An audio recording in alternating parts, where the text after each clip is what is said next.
Warembo wa Saudi Arabia, Dubai, nimekuja hapa kama sipati, ninawaambia ukweli.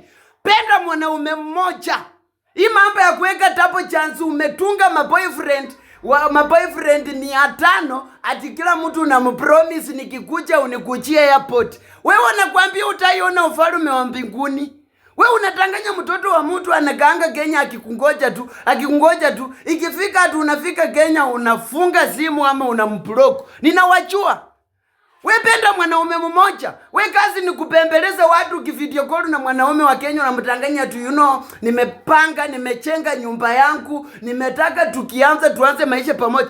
Tuanze maisha pamoja na wewe na akili yako unajua unapenda Joseph, unapenda Jacob, unapenda Brian, unapenda Kefo. Wote unawatanganyanga. Unatanganya huku, unatanganya huku. Unatanganya huku, unatanganya huku. Sasa uko na talent ya kutanganya tu wanaume. Mimi ninakuambia ukiritimba kama hiyo sipendi. Penda mwanaume mmoja. Utapewa kazi wende ukifika Kenya kuzunguka Nairobi ni kama hauna mwelekeo. Ninawaambia ukweli na nimemaliza bana. Fanya kitu yenye mnafanya.